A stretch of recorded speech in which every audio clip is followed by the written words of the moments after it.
we go. Hi, my name's Linda McGarrigle. I am the Kinship Advice and Support Worker for the KCASS service. That's the Kinship Care and Advice Service for Scotland. I'm here today with Rhona Pollock, our legal consultant for the Kinship Service, and I'll let Rhona introduce herself. Thank you, Rhona. Thanks for being here. Hi, Linda. Thanks very much. My name is Rhona Pollock. I'm the legal consultant for the Kinship Care Advice Service Scotland. I don't normally speak to kinship carers directly, and that's why I'm so pleased to be here today and to be able to talk to you directly through this podcast. What's going to happen is Linda is going to ask me a number of questions. She's going to imagine the questions that you would be asking were you sitting there. And hopefully these answers will be able to give you the information and some reassurance that you need moving forward. Okay, thanks very much, Rhona. So one of the things that we hear from people quite regularly is things like they maybe have just received an invite to a children's hearing and they're wondering what it's about. Okay, well, there are a number of reasons why a child can be referred to a children's hearing. First and foremost, I think you should look at the invitation, and that will have come from the children's reporter, giving you information as to what the hearing is about. It may be that the child has received the invitation and you haven't. So, first and foremost, you want to find out whether or not you have a right to attend that children's hearing. Now, if you are what's called a relevant person, that means that you have a right to attend the hearing. A number of people have an automatic right to come to the hearing. That would be the child's mum and dad, or anybody who's got parental rights and responsibilities through the court. So if you're in none of those categories, you might be what's called deemed a relevant person. That is when the children's hearing decides that you've had or recently had a significant involvement in the upbringing of the child. So that is a factual test and it's on a case-by-case basis. So I can't tell you whether or not you will be deemed a relevant person or not. Some of the things that the hearing would take into consideration would be if you have a blood connection with the child, what the child's view is of your relationship, how long the child's been staying with you, whether you're making decisions for the child, if you're attending medical appointments with them, you're going to school, going to the parents' evenings, you're making decisions on behalf of the child. So it's a difficult one to be able to say you definitely would or you wouldn't be, but it's important that you find out which category you fall into. Automatically, a relevant person, perhaps a deemed relevant person. And if you're not a relevant person, it could very well be that you're invited to the hearing anyway because you're caring for the child and the reporter feels that you have information that might be relevant. So it may not be that you will be attending the hearing in your own right. Also, the child is allowed to bring along a friend or representative with them. So it could be that the child asks you to come along as a friend or representative. The difference between that and being a relevant person, whether it be automatic or deemed, is that as a relevant person, you've got certain rights. So you can get all the papers if you're a relevant person. You yourself could bring along a legal representative or a friend to support you. You could ask for a review of an order that's made. You could appeal the decision that's made. So that's why being a relevant person brings with it these additional rights, and it's important that you find out whether or not you have them. That's lovely. Thanks very much for that, Rhona. It's really interesting because that's quite a common question that we have from carers quite regularly. Mm-hmm. Just thinking on something else that we are often asked is if a carer or a parent disagrees with a decision that the children's hearing panel makes, do they have a right to challenge it? Okay, well, if you're a relevant person or if you're the child, you have a right to what's called appeal the decision. And that would be an appeal that would go to the sheriff in the sheriff court. There are timescales to that I won't go into in too much detail, but it's important if you do feel that you wanted to appeal the decision, then you sought legal advice to support you in being able to do that. Because as I say, it would go up to the sheriff court. Some of the procedures in the language are quite formal. And what we want is for you to be able to participate as much as possible in the process, and having somebody acting on your behalf who's comfortable within that environment, I always think is really, really helpful. You can appeal what's called a substantive decision. So if a decision has been made, for example, to make a compulsory supervision order or an interim compulsory supervision order, we might get to those later, then you can appeal that decision. If their decision was simply to defer making a decision, more or less to continue the hearing, that's not what we would call an appealable decision. It's important also to realise that while you have that right to appeal a decision, a substantive decision, there has to be really good reason for you to do that, not simply that you don't agree with what the decision was.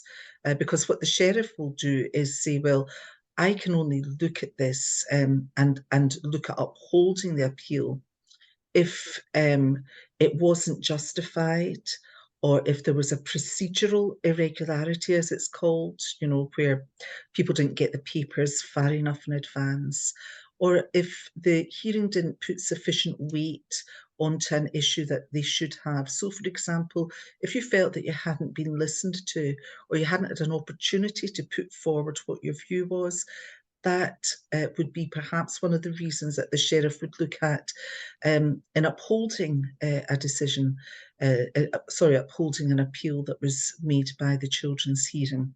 So again, it goes back to what your legal status is. If you're a relevant person, you have that right to appeal. Bear in mind also that the child has the right to appeal that decision. So it may be that while as not being a relevant person, you couldn't, you wouldn't have the status to be able to appeal it. Then, if the child is saying to you, no, I want that looked at again. That's not right. That's something that I don't like. Then, what I would advise you to do is to seek legal advice to support the child in making their appeal. And that's a great segue into the kind of next question that we were going to look at is how do we make sure the child's views are heard during the process? Because that's something that comes up quite a lot. Yeah, and I think that's a really important point, Linda, because what we're trying to do is make decisions with children, not for them. And it's terribly important that they participate in the process. There's been new legislation put in place that really reinforces the need for adults to listen to what it is the child wants to say.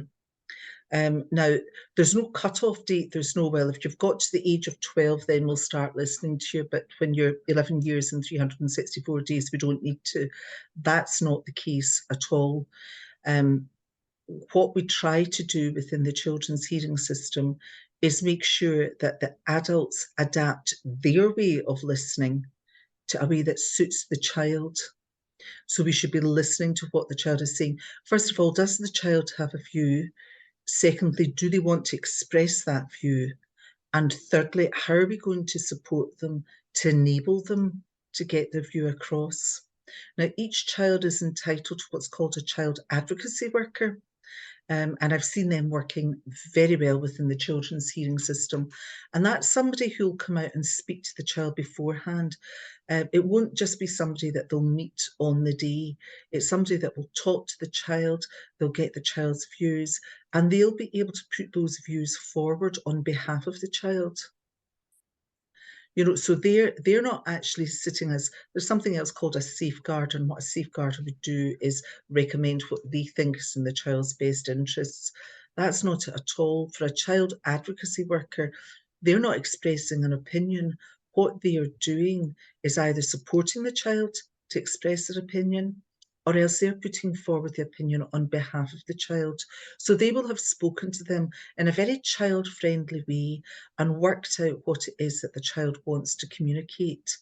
It's important that we don't just get the child's views, because it's easy enough to say, oh, do you like staying here, or how are you getting on at school, and asking these questions, which are all very valid.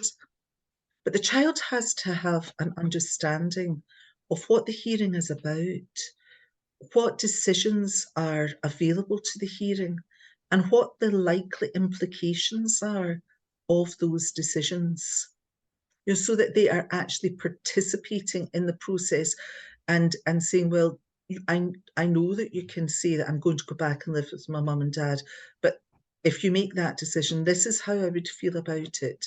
Or when you're talking about contact, if you put in a measure of contact, then it would mean that maybe if there were some weeks that I didn't want to see my mum and dad, and that measure's in place and it says that I've got to see them every week, what about the times that I don't want to see them?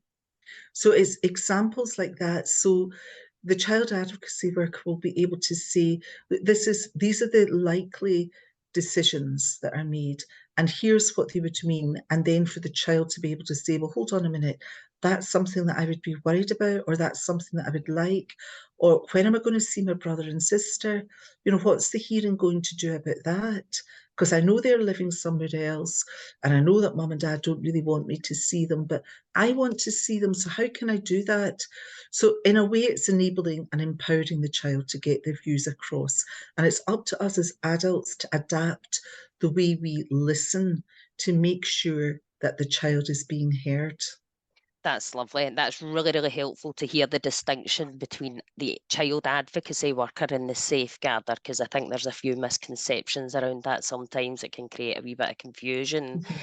And just one final point on this particular area that we kind of wanted to cover was, is there a specific legal age where the child's got a right to have their views heard? Because there's a few misconceptions kind of kicking around about that as well. So I thought it'd be great to hear your view on it.